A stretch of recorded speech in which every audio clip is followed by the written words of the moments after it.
You're listening to the We Are Libertarians podcast network. Find all of our shows at wearelibertarians.com.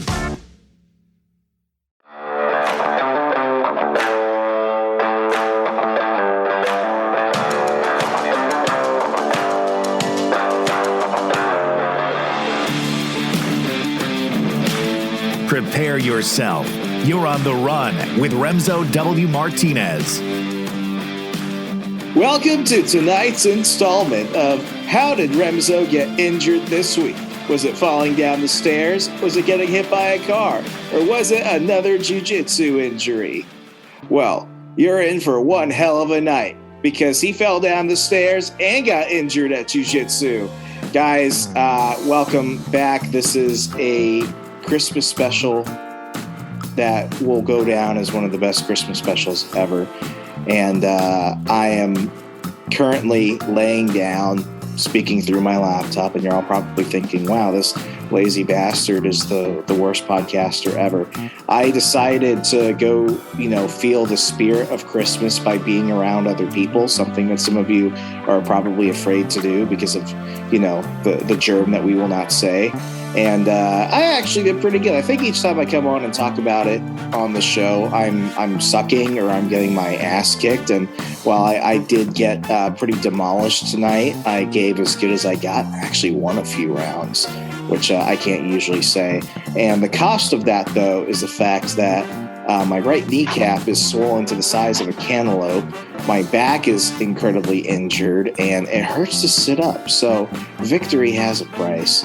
But, the price of a good time is worth it, don't you think? And we couldn't go ahead and have ourselves a Christmas special without 2/3 of the Degenerate Panel. Producing tonight, we've got Mr. Zed. Zed, I never thought that we would have a Muslim producing a Christmas special, but isn't that what makes tonight so special? That's the beauty of America, RJ. How you doing, buddy? Pretty good. It's been a while since we had our last Degenerate Panel episode, so I'm happy to be back. That's when we found out that Crohn's disease can save people from the zombie apocalypse, but zombies don't like people with dyslexia. And speaking of dyslexia, we brought on Sean, who can read, as some of you may have learned recently. He can read and write, and we're going to teach him sign language so he can talk to our future guerrilla overlords. I'm talking about Sean of the military-industrial complex. Sean, I feel like before we get started, you and I had a small Christmas adventure before we even thought about doing this episode. Should we talk? Should we talk this through? Because I feel like now the tensions are low and the dust has passed. Yeah, I mean, honestly, I think it was an honest mistake because of the place we were at, how they take it so seriously in the state that we were in. So I was not very much of the Christmas spirit about 3 weeks ago, about a week and a half before Thanksgiving. And it's all Sean's fault. Anyway, so Sean flew up to Milwaukee and we hung out for a bit. And one thing he wanted to do, don't throw a fit. It was your fault. Well, technically it was okay. Blame goes around. Okay. Blame goes around. But he's packing up and he's like, hey, I want to go ahead and bring Kringle back to Virginia for my girlfriend and my mom. So I'm like, okay, dude, I got you covered. Kringle is something that I didn't know existed until I moved here, and it is delicious. And it's basically this Danish pastry that it can be filled with all types of awesome goodness that will make you want to go ahead and run 5 miles to burn it off afterwards. And typically I could find Kringle everywhere, except when Sean wanted it. So I went ahead and I was thinking, when was the last time that I saw Kringle? When I went to go grocery shopping. So the day that he's going to fly out at 3 p.m., I get him to Trader Joe's at like 9. And we walk around the entire store. And I go up to one of the customer service people and I'm like, hey, where's the Kringle? And she's like, well, it's funny. This is the first time in almost a year we have not had Kringle today. So I'm like, well, shit, that's not really convenient. So there's this place out on the road that takes you in the direction of Green Bay. And I've passed it, and it's an Atlas Obscura location, and it's just kind of weird. It's called the Christmas Kringle Shop. It's a store that celebrates Christmas every day of the year except Christmas when it's closed. It's kind of odd. You drive by it in June and you're just thinking, I'm not really in the Christmas spirit now, but hey, it's called the Christmas Kringle Shop. They should probably freaking have Kringle. The only problem is twofold. One, it's about an hour away. Two, that was the only day in the past month that it was actually snowing. So I'm like, dude, I'm going to get you that Kringle. So we drive an hour through the snow to get to this place, which is kind of creepy because it's off the side of the highway. It's just odd. Okay. It's just weird. And we walk in and it's a bunch of old women and snow globes and nutcrackers and all the things you would want except freaking Kringle. So we walk in and Sean is like, what if they don't have Kringle here? And I'm like, well, they have to have Kringle here. It's the Christmas Kringle Shop. And I go immediately after looking around the place to one of the employees. And I'm like, this is going to sound like a stupid question, but I think I know the answer. Do you guys sell Kringle? And this woman looks at me like I just kicked a child. And she's like, no, we don't sell Kringle. And I'm like, well, shit. She's like, but you can go to any grocery store and go get some. So I'm like, crap, we got to head back to Milwaukee. So Sean is just like, how did you not know that they didn't have Kringle here? And I'm like, it's called the Christmas Kringle Shop and we're in Wisconsin. They should freaking have Kringle. It's false marketing. It's completely their fault. Right, Sean? Yeah, no, I agree. You're in Wisconsin. Kringle's a big thing. Christmas Kringle Shop. You got to have at least a small section with like 2 flavors, at least. At least have it at the cash register. So as people are checking out, they're like, you know what I should get from the Kringle Shop? Kringle. So we go to the gas station across the street and I'm just cursing up a storm. And I'm just like, fuck those people. Like, how dare they do this? They're going to call themselves the Christmas Kringle Shop and they're not going to have it. Like I was not happy. So we end up driving all the way back, an hour back, and now we're getting closer and closer to his flight. And I'm like, crap, I got to get his stuff out of my apartment. I got to drive him to the airport so he can check in time and everything. But we go to Meijer, which is right across the street from my apartment, and we're like running in because we're like, we got to find this shit. And they've got a pretty large baked goods section. So we look around and we don't see it. And then out of nowhere, I hear Sean, RJ, I found it. And at the far corner of the baked goods section, they have 2 whole Kringles left. And he's like, should I get the almond one or the strawberry one? I'm just like, just grab both or grab one. Just grab one before somebody else grabs one or both. And that was about $30 of gas, about 200 miles, and 4 hours. And at the end of the day, we got you the Kringle to take back. And was it good or not? Oh, it was awesome. So the moral Best raspberry Kringle I've had. And the moral of the story is the Christmas Kringle Shop off the side of the random highway to Green Bay is a lie. And I'll never go there. And I hate those people.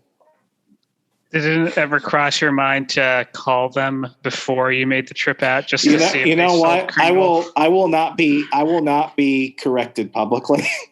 Well, wait, so isn't Santa Claus his name, like nickname Kris Kringle? Okay, so you think they named the shop not, Christmas Kringle Shop out of Santa Claus and not the baked goods? I will not have this. I will not have this. I'm playing devil's advocate here. Stop speaking the truth. This is wrong. It's a place with Kringle in the name in a state where Kringle is one of the most popular desserts other than chocolate covered cheese curds or custard or something like that. I mean, it was too good to be true. Mm-hmm. Like, it's just one of those things where should I have probably gone to the website, made a phone call? Many possible things could have been done. I could have just gone to the one grocery store to begin with instead of going to Trader Joe's where all the liberals go shopping. But, it was interesting. It was a spiritual journey. What lesson did I learn from it? I don't know. But we got the Kringle at the end of the day. I don't think anyone has ever worked that hard to grab some of that stuff ever in the state, but it worked out. It worked out. I agree. Well, anyway, that was that. Now we're getting into the festive spirit. I got to go back home, and we all hung out for a bit before Thanksgiving. And what I love is really what I consider the starting date of when the holidays really start. And like most great holidays, it should start with violence. So last year with COVID, nobody really got to go do anything on Black Friday. And by that, I mean buy overpriced stuff that's just artificially inflated to look like a discount and then fight with strangers over the other stuff. And I saw this video and it just kind of ties everything together. I think, and I'm going to go down the panel with this one.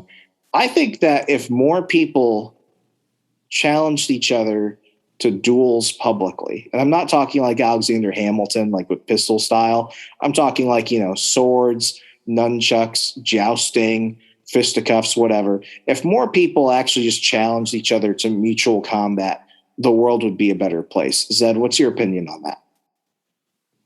I think it's a good way to let out aggression and settle a score. I mean, with dueling, it's been a thing for hundreds, maybe thousands of years. So there has to be some truth to it. Yeah, I mean, if it ain't broke, don't fix it. I think it should be brought back. What about you, Sean?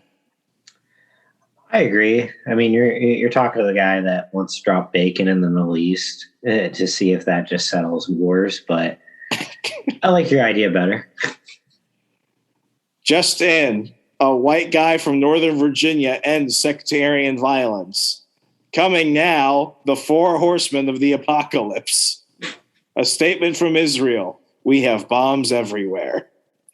Well, anyway, there was one video that caught my eye, and it was of these 2 gentlemen at Target on Black Friday fighting over one of the last TVs there. Now, I don't understand why they wanted this exact TV, but they obviously felt strongly enough about it to fight over it. What neither of these gentlemen knew was that both of them actively practice jujitsu. Zed, can you please hit play? Black Friday at Target, jiu-jitsu match at checkout, please. Boots catches the front headlock off the snap down, drives number 8 back, lands in beautiful side control. Number 8 tries to shrimp to guard. Gracie Combatives lesson number 16 settles for half guard instead. Then watch as he sneaks his left hand on the inside of the biceps for punch protection. Boots doesn't like it very much, so watch how he responds. Uses his right knee to peel the punch protection. He gets a little excited in front of the crowd, gets a little top heavy, and look, loses his balance, but instead of falling, he posts out, comes back with a beautiful guillotine attempt at this point. And at this point, he realizes, hey, we can settle this in the gym. It's not worth it. Let's get up and get out of here. And they disengage peacefully. It's all good. Except for 2 critical mistakes. Watch, number 8 didn't get up in base. That's a deduction on his Gracie Combatives test. Number 2, why are they wasting time at Target? Literally everything they need is at GracieLifestyle.com. 25% off. Hit pause. What I love about it are the people just walking by like nothing is happening, and they're just letting those guys go ahead and do it. And then at the end, when the one dude is like, okay, I give up, they just tap out, and then they still fist bump each other at the end. I think America can learn from these 2 dudes. If they could settle it like that, I mean, listen, no bones were broken, no busted eyes, no one was knocked unconscious. It was just, okay, I'm done, and the whole thing was resolved. I think it's a very masculine instinct, to just let it out. And they let it out, and they're like, all right, I'm good. And we got something in common. Yeah, now they're probably going to start training with each other. I mean, they may have just met each other's best friends at that point. Zed, what's the one time you've ever gotten close to fighting somebody on Black Friday? To be honest, never. Honestly, all the Black Fridays I've been to, I've never, ever seen a fight before. I always see it on the internet. So I'm guessing it's just the area and the type of people. Maybe you just put out good vibes. You're a good vibes person, and no one wants to get into fights around you. Well, you buy all the big ticket items everyone wants online, so you don't have to deal with people. There you go. Sean, you look too excited at the thought of violence. I mean, I've been in one of those where I was literally like just grabbing this box with this control system I was going to get like Joe like a long time ago. And literally my mom was like, Sean, let go. I already have the thing in my hands. Let's go. And I'm like, oh, okay. So I let go, and the lady flings it and throws it, and ends up into a pile, and some other people are fighting over it at Walmart. So I'm like, okay. Man, I almost saw two people fight over one of those Ninja air fryers one time. Yeah, I don't know why they'd want to fight over those either. I don't know why air fryers became so like popular the last couple of years. They especially became popular right before the pandemic. And then during all of that, everyone was just like, look, I can make sourdough bread, and look what I can make in my air fryer. I don't actually think pressure cookers too now. Pressure cookers and air fryers. It's like, I don't taste the difference. It's like I have to clean up. It's basically a toaster with a hairdryer attached to it. That's all it is. The air fryer? Yeah, that's all it is. It's a toaster with a fan attached to it, so it just blows hot hair. So you got coils like a toaster, right? Yeah. On the top and bottom, and you have a fan attached to it, which blows air. So basically, it's blowing hot air into your food. That's what. I don't understand why people would want to do that versus just use an oven. Or just fry it in the pan. It's just a mini oven. Yeah, but all houses everywhere a person can live has an oven. Maybe they want to be healthy and trendy. I don't know. I don't think air fryers are going to be a thing a few years from now. But anyway, that's how I want to start things. Zed, how about you go ahead and give us a lay of the land for the rest of the show, please? All right, so tonight we're going to be talking about our favorite Christmas movies, ranging from Die Hard to, what's that movie, Sean? Nightmare Before Christmas? Nightmare. Which is, I think it's funny because you both listed movies that are controversial for neither being active Christmas movies or just like, counter Christmas movies, because every year the Die Hard debate happens. Like, is Die Hard a Christmas movie? And then around the same time, people start playing A Nightmare Before Christmas during Halloween. And they're like, it's a Halloween movie. And then you've got other people debating whether or not it's a Christmas movie. So it's interesting. Both of you picked those to kind of lead with tonight. Zed, the first one you went ahead and brought up is actually a video talking about the reasons why Die Hard is a Christmas film. Do you actively believe that, or do you just like the argument? I actively believe it because of all the Christmas references, Christmas quotes, Christmas decorations, the setting, the sets, the soundtrack. If you compare it to other Christmas movies, it's about the same. It's just this has guns. Just because it has guns doesn't mean it's not a Christmas movie. It's a very American Christmas. Okay, let's get this out of the way because over at my other podcast, Second Brick Comics podcast, we had a debate about this amongst the listeners. I'd love to get your opinions. Would either of you consider Iron Man 3 a Christmas movie? It depends on the amount of Christmas references. If someone just says Merry Christmas once and it's just there's a Christmas scene, it's not a Christmas movie. But if it continually throughout the movie there's Christmas references, that's how I categorize it as a Christmas movie. So that's a no. Yeah. I'm going to say no. Oh. It just doesn't have to, like Zed said, everyone's different on how you discriminate, but I think Zed's pretty much on the ball. If it doesn't more than, I'd say 60% of the movie involve Christmas scenes and everything, it might as well be in July. I feel like I want to argue with you two about that, but I think for now we'll just go ahead and argue about Die Hard.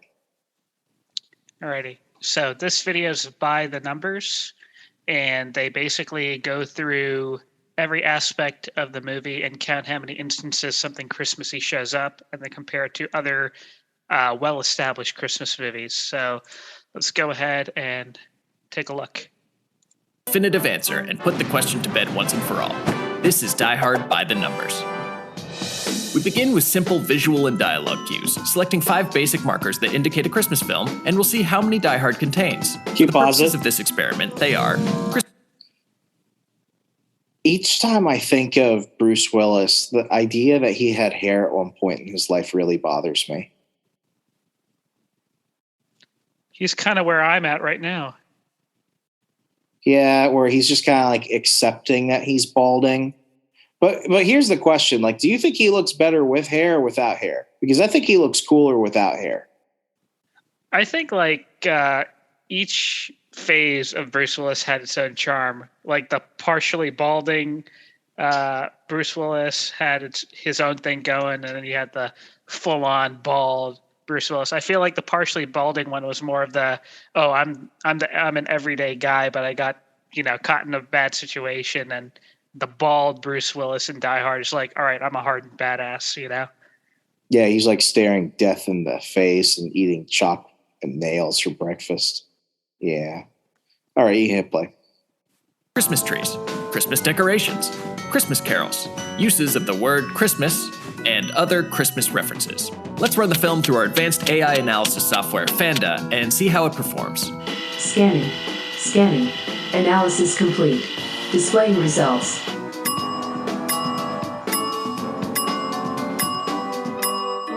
It says counting Christmas trees right now.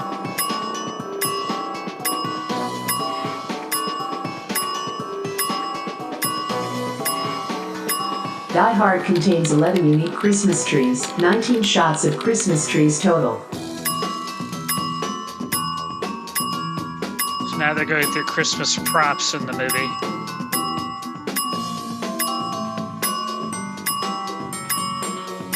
"15 unique Christmas decorations or visual references." This is Christmas music. Wait, pause. So they just showed some of the opening credits for Die Hard. Die Hard was a book? Yes, it was. Huh. Was it so was like the whole series based off just that one book and that spun off into the film series? Or was it like, each movie was inspired by a different book? So Fox Studios took some liberties. They adapted it from the book. Originally, McClane's character was a guy in his 60s going to visit his daughter at a Christmas party.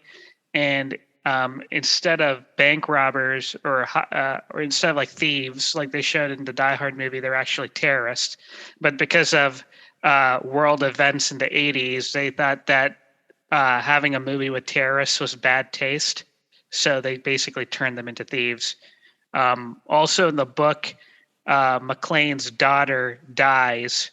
And they thought that'd be too sad for audiences. So they basically... Especially for a Christmas movie. Yeah. Well, I mean, it was never intended to be a Christmas movie, but yeah. So Fox took liberties on the book. They basically took the concept and changed the characters. Huh. I think I like what they did for the movie better. Yeah, maybe sometimes adapting things from book to screen is an improvement. Huh.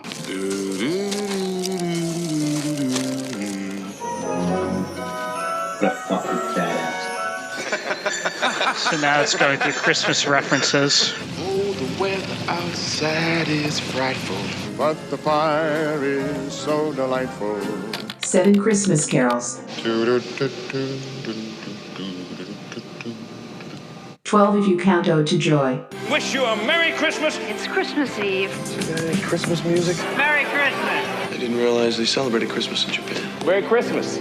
Merry Christmas to you. Christmas Eve. 'Twas the night before Christmas. It's Christmas, Theo. It's Christmas Eve. Merry Christmas. Merry Christmas, no doubt. If this is their idea of Christmas, I gotta be here for New Year's.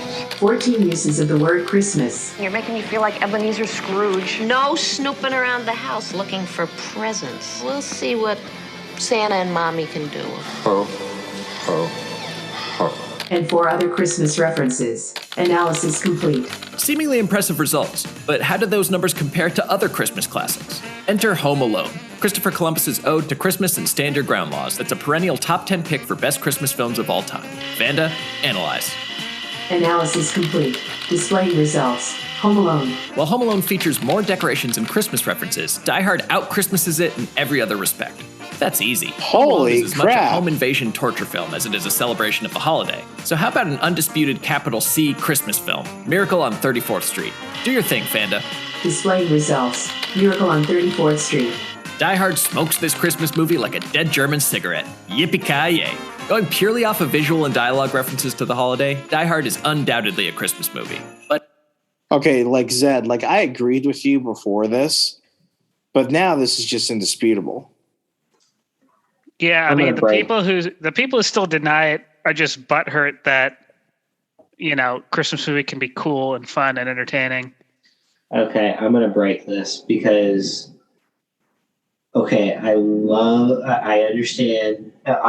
I before this, yes, I was 100% Die Hard isn't a Christmas movie. I'm a little bit more on board that it is, but I don't think it's one of those like Rudolph, Frosty, or John McClane.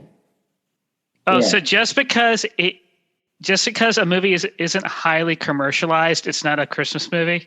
Ooh. I'm not saying commercialized. I'm just saying it doesn't. Nowhere does. Look, he's in denial. He's in denial now. I'm dismantling his argument. He's throwing a Karen fit. Look, he's breaking stuff. I'm winning. I'm having a BF, a bitch flip. No, it doesn't show the genuine values of what Christmas is all about. Oh, bitch, be quiet. It shows the importance of a husband and wife being together through all the odds, including hostage crises. It shows the true meaning of Christmas through family, which John McClane is trying to get everyone back to their family. It is more Christmas than a freaking deformed reindeer who's used as slave labor and then gets sent to an island of outcasts that nobody freaking likes because we really don't like disabled people. So you could take that Rudolph shit and just toss it in the corner because Die Hard is as Christmas as it gets. You're a fucking Scrooge. And? Asshole. Did I flinch? Why is the Scrooge movie a Christmas movie? It's just a movie about a guy being an asshole, which happens to take place during Christmas.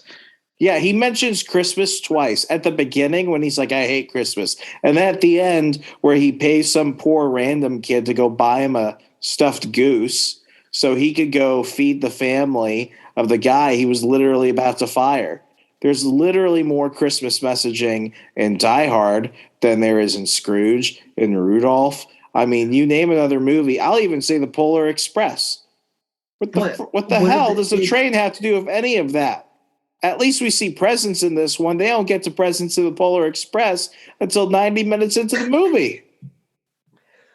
But, like, in those scores, how many of those movies had genuine Christmas values? You didn't? I literally just listed off genuine Christmas values. Are you deaf or dyslexic? Because you can't be both. He's in denial. He's just, I don't know. He just can't comprehend the fact that we proved him wrong. I'm 50-50 on this. Actually, I'm 51-49 that it's not a Christmas movie. No, it's either it is or it isn't. Stop. People have to stop being so partisan. You know what I mean? Okay. Like on issues like this. You're dividing America, Sean. Okay, fine. If I had to choose between the United States and Russia, and if Die Hard's a Christmas movie or not, fuck, I'm choosing the United States. Fuck it. I'm choosing Die Hard. It's not No, Die Hard is a Christmas movie then. Fuck it. All righty. He drops the mic. Well. All right. Well, Die Hard's a Christmas movie. Thank you, Zed, for finally solving that for all humanity. Have you heard of this Mel Gibson Christmas movie that came out last year called Fat Man? No, but you gave me like a 10-second synopsis, and now I need to go watch that after this. Yeah, so I haven't seen this movie, but from looking at the trailer we're about to watch, it's basically about Mel Gibson, who's Santa Claus, who's basically nearing retirement. And it turns out that Santa Claus actually works for the U.S. government. And the U.S. government has him do like special logistical missions and shit over the past decades. And there's this one kid who gets coal for Christmas. And so he's like, oh my God, how dare Santa Claus give me coal? So the kid hires a hitman to take out Santa Claus at the North Pole. And so basically the movie's about this hitman and Santa Claus going at each other with like full auto weaponry and explosives. Okay, Die Hard is more Christmas than this at this point. This is just like murder porn. But please hit play.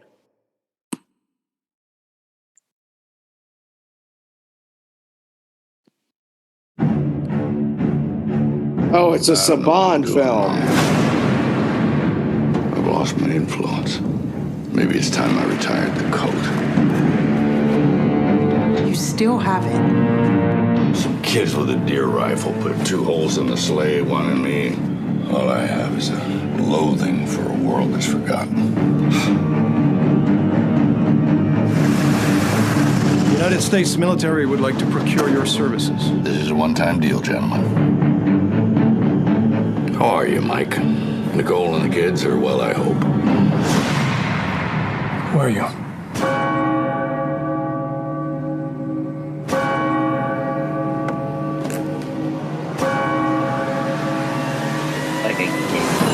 You just lost a big son! What's the job? I'd like you to kill Santa Claus. I'm looking for the fat man. You can't be serious. This is what people actually think of me. Christmas is a farce. I'm a joke. What's the purpose of your visit? Hunting. I'm gonna kill some things. There is a rising number of our youth making poor decisions. What the big man's head? Severed heads rot, they mold. They don't want his beard. I'm not shaving off a dead man's beard. Your workers sure have healthy appetites. That's why elves live much longer than humans. And Chris, he does the same? No, it's a giving that keeps him young. I've come for your head, fat man! Dashing through the snow, no one horse open sleigh. You think you're the first? All the fields will go. Think I got this job because I'm fat and jolly? Christmas spirit right now. Jingle bells, jingle bells, jingle all the way. Oh, what fun it is to ride in one horse open sleigh. How come while you sleep? The fat man's got his eye on you, kid. Hey, whoa! Oh, that's Donner. Lucky it wasn't Blitzer. Should tear your package clean off. Man, I wonder why this movie wasn't more controversial, because the left would go ahead and say it glorifies gun violence, and the right would be like, why is Mrs. Claus black? You're not wrong. Wait, she was black? Who do you think that was? Oh, it's probably someone's mom who they caught kissing Santa Claus. Santa Claus is a player. You know what they say, Santa? Once you go black, you don't go back. I freaking love Mel Gibson. Why doesn't he do more Santa movies Claus. these days? I think he got canceled, didn't he? Oh yeah, he got canceled before cancel was a term. It's because he got drunk on the phone and yelled at his daughter, and then he said some not so nice things about the Jews. I can understand that. I mean, Alec Baldwin said that guns don't kill people. So if Alec Baldwin can literally say he doesn't feel bad for accidentally committing murder, I think we could go ahead and continue to say Mel Gibson is a good guy. You know, looking at that movie, it says it's made by Saban Films. I'm guessing Nicolas Cage wasn't available for this one, so they had to get Mel Gibson. Wouldn't it be hilarious if Nicolas Cage couldn't do this because he was filming Willy's Wonderland, which is available on Hulu now. So for those of you that have not seen that movie, I'm going to go ahead and also say that Willy's Wonderland is an honorary Christmas film. Why? Because Well, if they had a bigger budget, I think they could have gotten both Nick Cage and Mel Gibson. Nick Cage could have been the assassin, and Mel Gibson could have been Santa Claus. Imagine how awesome that'd be. Oh, who do you root for? I know, that's so hard. Oh my gosh. You see, seeing how they can make a violent film with Santa, Sean, how are you not more convinced that Die Hard is a Christmas film? Zed and I aren't going to let you up on this. I just think it needs more of that, like, Christmas. Wow, you're making bitch noises. Okay, Zed, move on to the next one, please.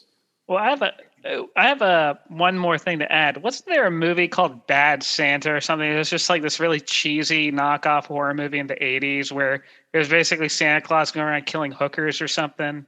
So Bad Santa has Angelina Jolie's ex-husband, Billy Bob Thornton.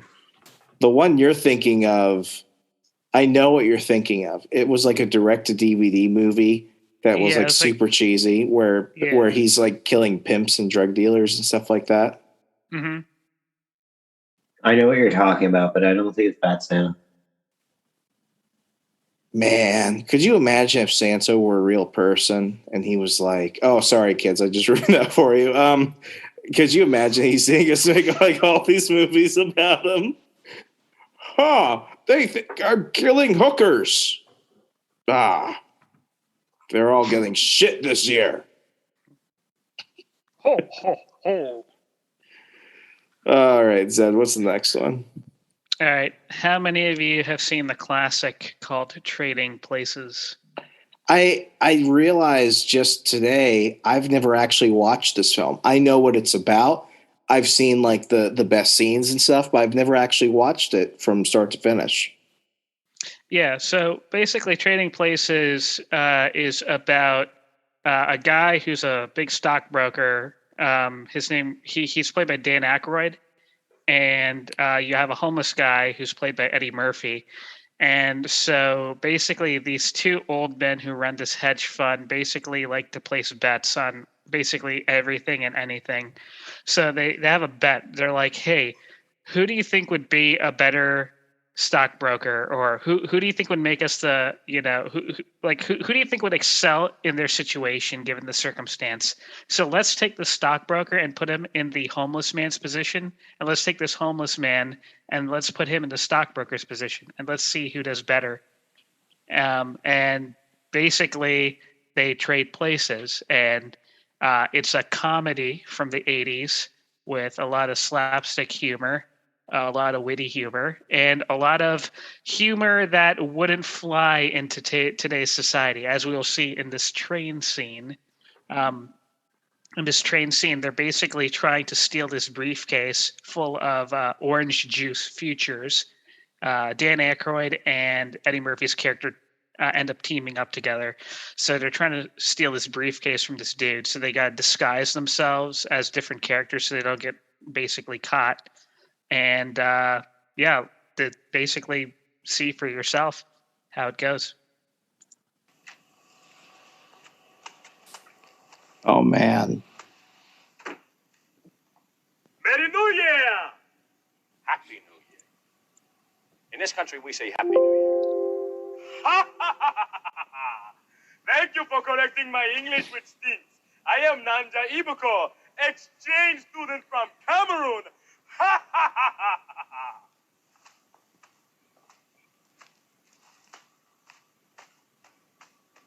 Oh my God.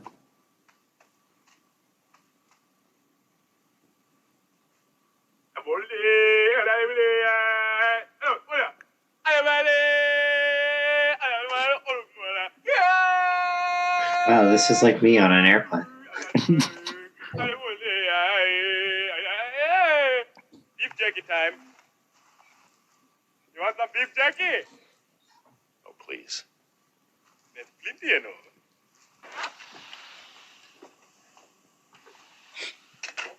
Happy New Year! There's a preacher that comes in. That's kind of you, son. And a Happy New Year to you, too.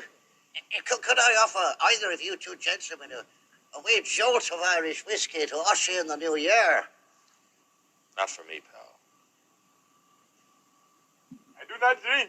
It is against my religion. I always say religion is a fine thing. You take it in moderation. Beef jerky? No, son, thank you very much. No, it gives me the wind, something terrible. Oh. We are moving. We are moving.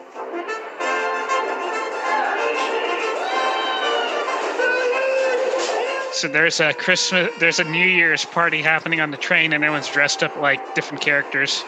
So that's the context. How have I not watched this movie before? I made bad decisions in my life. Come in, my child. Join the party. And let me see now. You would be from Austria, am I right?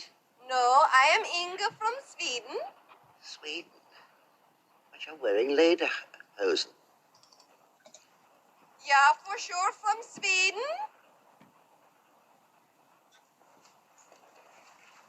Please to help me with my rucksack. Oh, yeah, sure. Why not? That's the girl from the Halloween movies, right? Oh my God, that's Jamie Lee Curtis. Yeah. Holy crap, Jamie Lee Curtis used to be hot.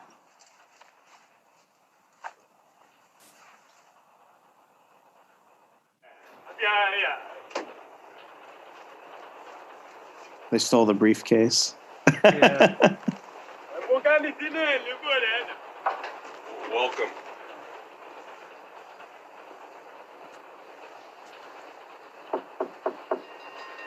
That's sexist. It should say females and transvestites. Sean, please.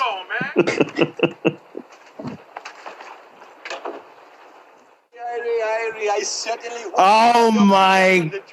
Pause. There's Dan Aykroyd. Dan Aykroyd from Ghostbusters wore blackface.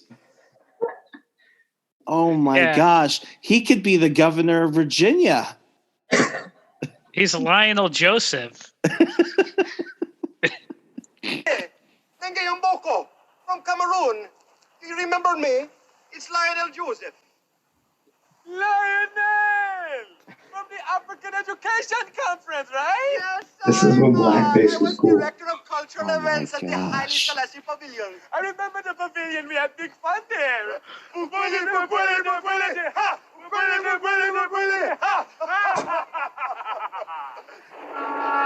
Oh my God.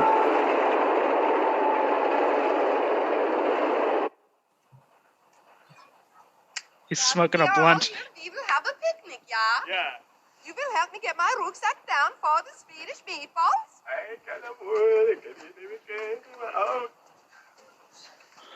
Remember the one we did? Yeah. Oh, yeah. Your memory. All day long I can tell those stories. Good one, They're my good friend. old days, man. There you are, sweet pea. Danke. So the train will be pulling into Philadelphia soon. Pause, Getting off at please. the city of- Sean, tell me that if that man walked up right next to you, you could tell that man is white. Oh, without a doubt. Do you believe him? Yeah.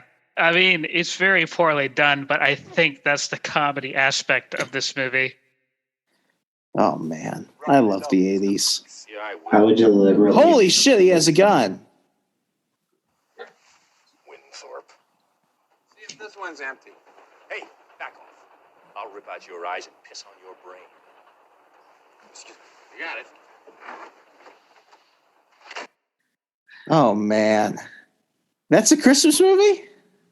Yeah, it takes place during Christmas. I don't know if it's as Christmassy as Iron Man 3. It's Iron Man 3 tier. It happens during the holidays. Thoughts on that scene? Would you want to watch this movie? Oh, absolutely. Oh, absolutely. Probably after Fat Man, though.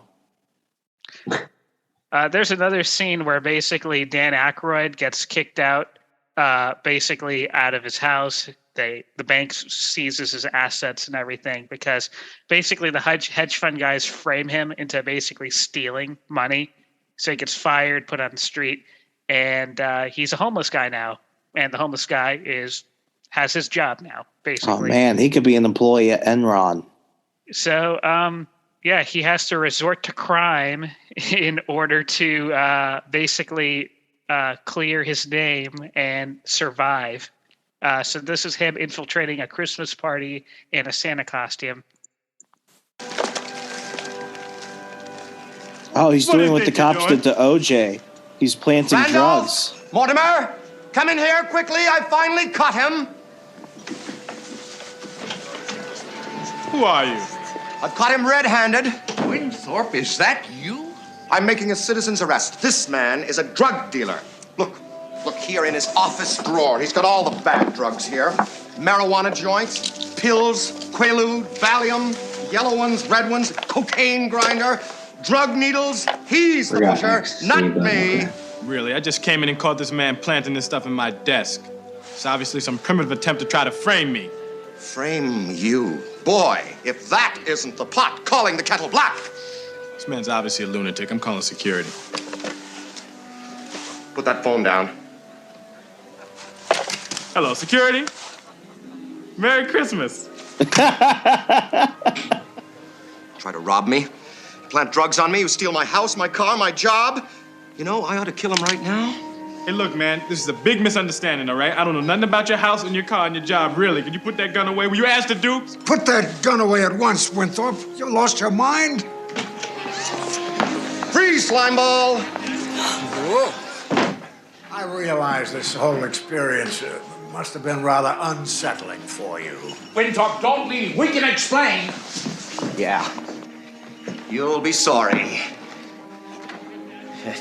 You'll all be very, very sorry.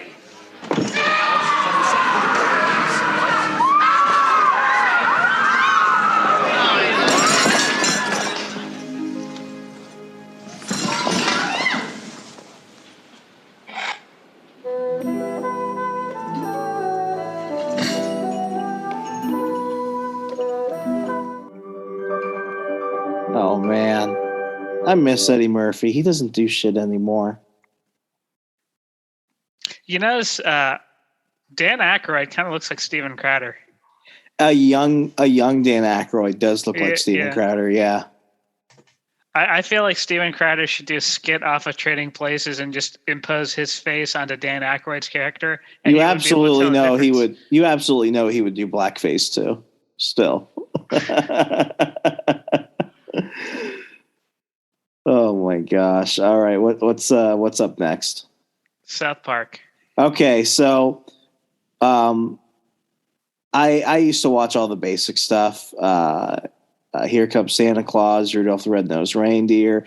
I started off, like, before I watch any Christmas movie intentionally, I always start off with Home Alone. Home Alone is actually my favorite Christmas movie, but there's a South Park Christmas special I remember watching in 2006. I was about 11 or 12 years old. I was living in Texas at the time, and my dad was in Iraq, and my mom allowed me to get a TV for my room, and I had cable. So like late at night, like midnight on a Thursday, it was a school night, I remember watching the first South Park marathon I could get my hands on, watching it on Comedy Central, and they were showing one of the many amazing South Park Christmas specials.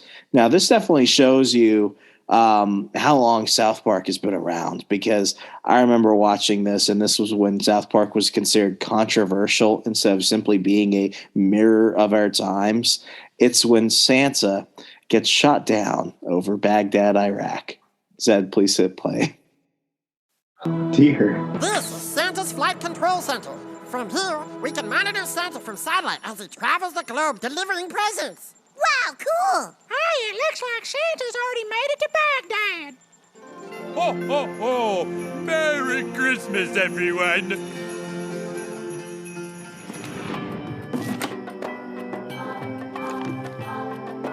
Ho, ho, ho! A Merry Christmas to all! Merry Christmas!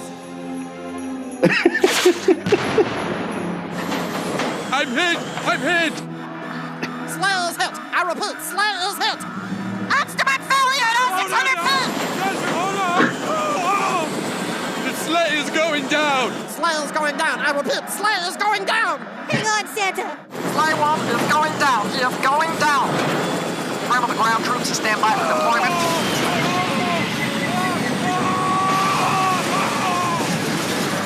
Oh, 1 down! Oh, 1 down! Repeat, oh, 1 down! We got a red sleigh down! We got a red sleigh down! The way the sleigh is coming down is if you take the Black Hawk Down movie and then the sleigh, they're going in the same like trajectory as well. I think they did that intentionally. Sleigh 1, this is North Pole. Oh, pause. Red sleigh 1, this is North. You see, children, this is right around the time that we all still thought that George Bush didn't lie our way into Iraq. North Pole. Mr. Kringle?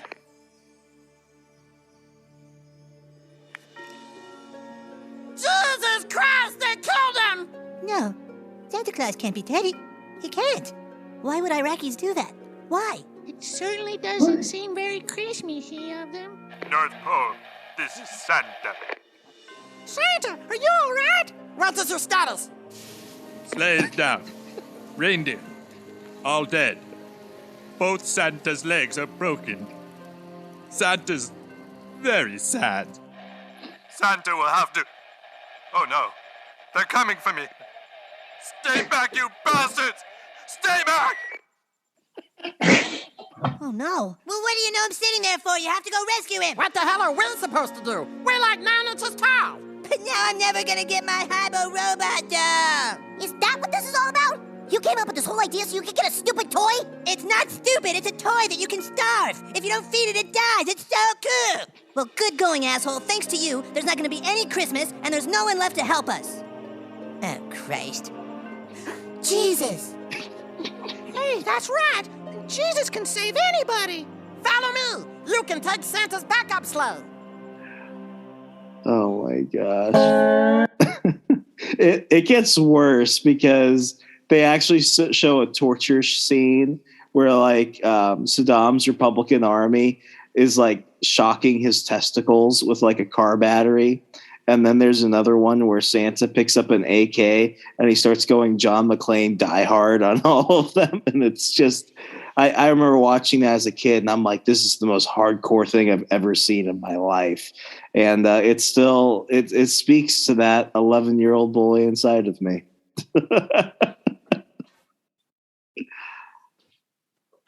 Yeah, interesting. South Park is always good. And I like how they don't hold back. Yeah. All right. Well, the last one that I've got for here is this weird, like B-rated movie I remember seeing like 10 years ago. Okay, so you know how before there was like Netflix and everything else, if you wanted to go ahead and watch a movie that you had to pay for, almost exclusively had to pay for it through cable, but it was on demand. And On Demand had all the movies that were like just leaving theaters before they could actually like become DVDs and everything. I remember On Demand selections always had like these really obscure art house films and indie films that like could never get anywhere. So you're looking for like a good movie and you're just filled with like 90% shit.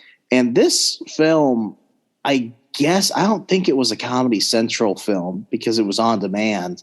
But it's called Hebrew Hammer. And Hebrew Hammer basically stars Andy Dick and a handful of other like late 90s, early 2000s celebrities who we just really don't remember. And the Hebrew Hammer is basically a Jewish detective who has to solve the murder of Santa Claus by his son, Andy Dick, who wants to basically kill all the Jews.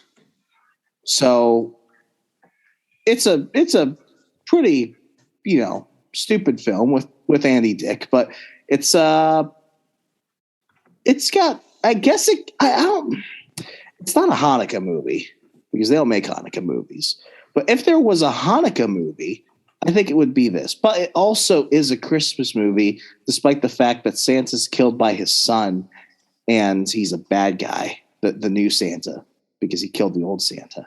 So this is just one of those scenes that just kind of shows you sometimes you just got to buy the movie and watch it all the way through and just admit, yeah, stuff like this exists.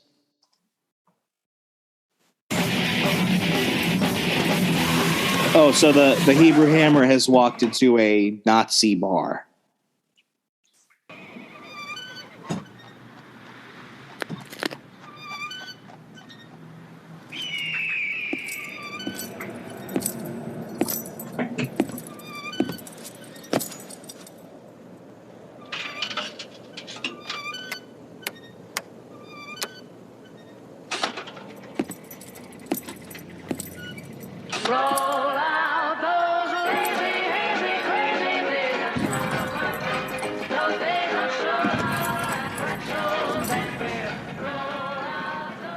Shavits.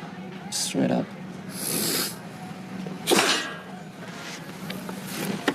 You know that spitting is the #1 cause of germ transmission in the continental United States? Just a FYI. We usually don't serve your kind. But since you had the balls to walk in here, I'll pour you one more drink before we lynch you. Sounds good. You know what? Let me get the black label.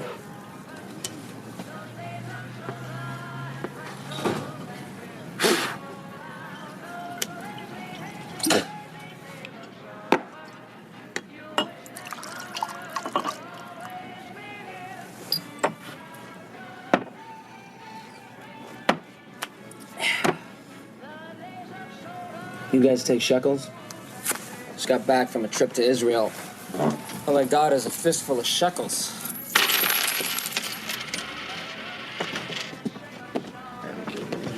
$57.33. That was a pretty good year for me. Shabbat shalom, motherfuckers!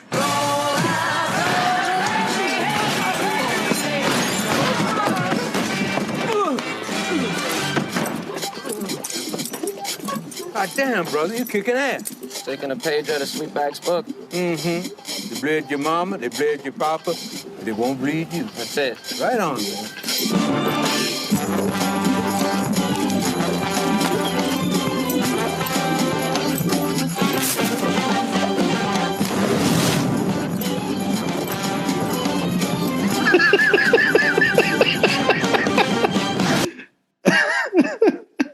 That was interesting. Yeah, he's supposed to be like the Jewish John Wick, but Jewish. Anyway, it counts as a Christmas movie as much as Iron Man 3, at least. Well, I think we're at the end of it, guys. Anything else you want to cover? Well, what about my thing? Oh, yeah. You chose the least Christmassy Halloween film, or the least Halloween-y Christmas film of all time. And we're not pulling up a clip for this, but we do have to have a conversation because, Sean, we're deeply disappointed in you. You don't think that Die Hard is a Christmas movie, but you think that Nightmare Before Christmas is? A Nightmare Before Christmas is a Halloween movie, Sean. That is you are putting words in my mouth, sir. I agree that it is a Halloween movie. And Die Hard, again, Zed's making me draw the line between United States and Russia, and then Die Hard, not a Christmas movie, with a Christmas movie. So I'm going to say it's a Christmas Zed is giving you so much side eye, I could feel it over here. Okay, here's Sean. Do I need to show the text messages he's sending me? Okay. So let's answer this.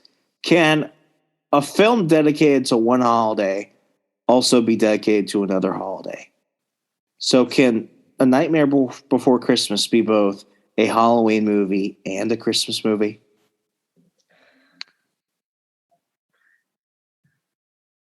I want to say no, because ultimately Jack Skellington comes back and kills the fact that he doesn't like Christmas. So I say it's Halloween. I like how it brings Christmas in, but Santa almost got raped by the boogeyman. Yeah, but Iron Man saves Christmas from fake terrorists. But you're saying that Iron Man 3 is not a Christmas movie? But this is? It's not, because it doesn't take... It does take... Iron Man 3 starts with Tony getting Pepper a Christmas present.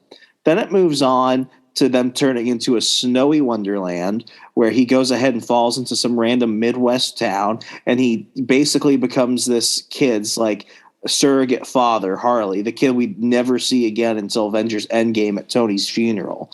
So they're talking about Christmas. There's Christmas decorations everywhere. And the last big fight scene, which is on that oil rig where they've gone ahead and kidnapped the president, there's a giant Christmas tree there. And then it ends up with Christmas fireworks, which I don't think Christmas fireworks are necessarily a thing that everyone does, but it's Christmassy because they blow up in red and green, which are Christmas colors.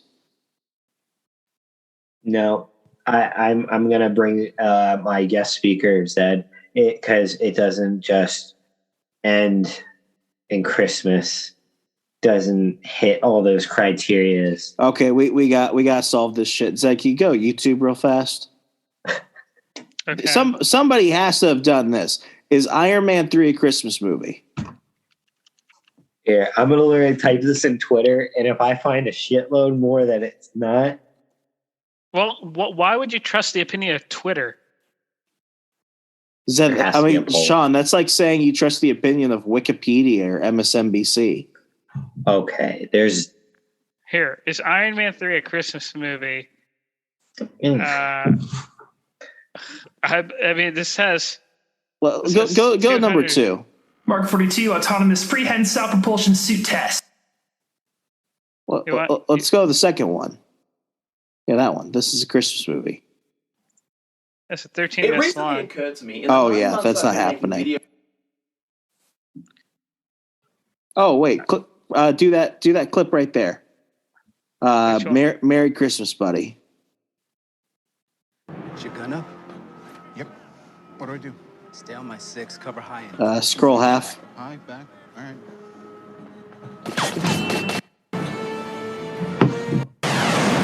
Prejudice. Yes.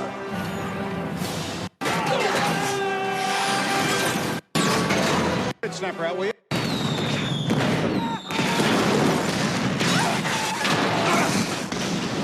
Okay, see? He's got all those armor. He's basically Santa Claus, and all the armored suits are his elves. I'm not seeing it, RJ. Yeah, no, this is just this whole thing. It's like saying, like I said prior, it's like if the movie just has one scene where there's a Christmas tree and someone says Merry Christmas. That doesn't necessarily... You're trying to tell me an orange is an apple. Okay, listen, I'm willing to admit now that Iron Man 3 is not a Christmas film. I'm not even gonna deny. I now understand that I've been wrong. But you also have to fit the criteria. It has to fit, like, does it have the references? Does it have the Christmas carols? Does it have the props? Does it have the dialogues? So in that case, we have to admit that Die Hard is the most Christmas of all Christmas films. The numbers say so. Yeah, Sean, you can't keep you can't keep dragging your feet on this one. I admit it, I was wrong about Iron Man 3. You have to admit that you're wrong about Die Hard. Okay, like I said, I was on before this and before they showed that video. I agree it's a Christmas film, but I wouldn't say it's number one. Okay, that's fair. Zed, I think that's fair, right? Yeah, all it deserves is the recognition of a Christmas movie. It doesn't have to be number one. Yeah, like you put it in the categories at Halloween, Easter, blah blah. It's in Christmas. It's in Christmas. I mean, they even made a Die Hard book for kids for Christmas. Like they even published that. Is so cool. So, they did? Yeah. Have you seen? Let me pull it up on screen. Amazon is called... Jeff Bezos is the real Santa.